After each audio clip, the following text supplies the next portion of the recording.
Sebuah rumah bertingkat di Jalan Kedung Rukem, Kedung Doro, Tegal Sari, Surabaya, terbakar hebat pada Kamis, 17 April 2025, dini hari.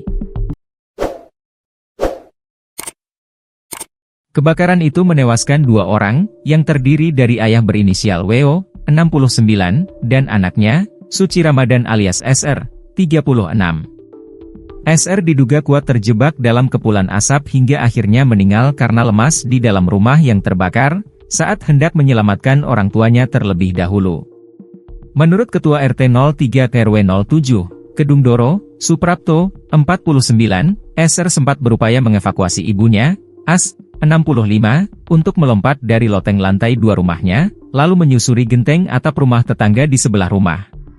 Setelah berhasil memastikan ibunya serta kedua adiknya, MHB, 32, dan LH, 24, menyelamatkan diri melalui loteng, giliran SR berupaya mengevakuasi sang ayah, WO yang selama ini memang tidur di lantai 1. Selain itu, WO juga mengalami penurunan kondisi kesehatan karena mengalami sakit stroke sejak Oktober 2024 silam.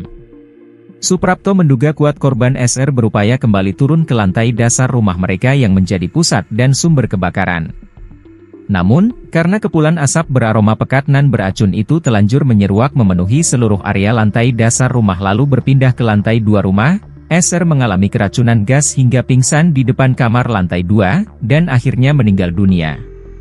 Kemungkinan seperti itu, Mbak Suci Ramadan atau SR, menyelamatkan ibunya dulu lalu memprioritaskan dengan menyelamatkan bapaknya. Kondisi rumah terkunci semua. Makanya korban selamat lewat atap. Karena kondisi lantai 1 api besar mengepung, ujarnya saat ditemui tribunjatim.com di depan lokasi rumah yang terbakar.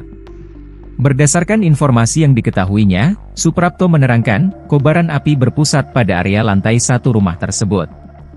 Titik api kebakaran berasal di salah satu ruangan yang dimanfaatkan oleh pemilik rumah sebagai tempat penyimpanan tandon penampungan air minum.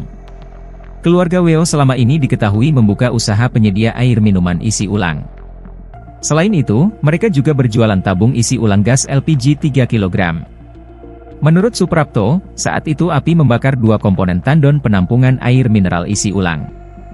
Lalu, kobaran api juga menyambar beberapa tabung gas LPG yang dimungkinkan masih terdapat sisa gas pembakaran.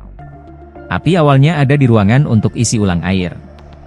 Mungkin diperparah ada tandon besar isi ulang ada 2. Bahan plastik mudah kebakar. Dan ada tumpukan LPG, tapi kosong, makanya sempat ada letupan-letupan, pungkasnya. Sementara itu, Kepala Dinas Pemadam Kebakaran dan Penyelamatan, DPKP, Kota Surabaya, Laksitarini menerangkan, korban pertama WO ditemukan meninggal dunia di anak tangga antara lantai 1 dan 2. Korban diduga mengalami sakit stroke sejak Oktober tahun 2024 silam. Dan diketahui selama ini tidur di lantai 1. Ia menduga korban WO sudah berusaha untuk naik ke lantai 2, saat menyadari kebakaran terjadi melumat area bangunan lantai 1 rumahnya.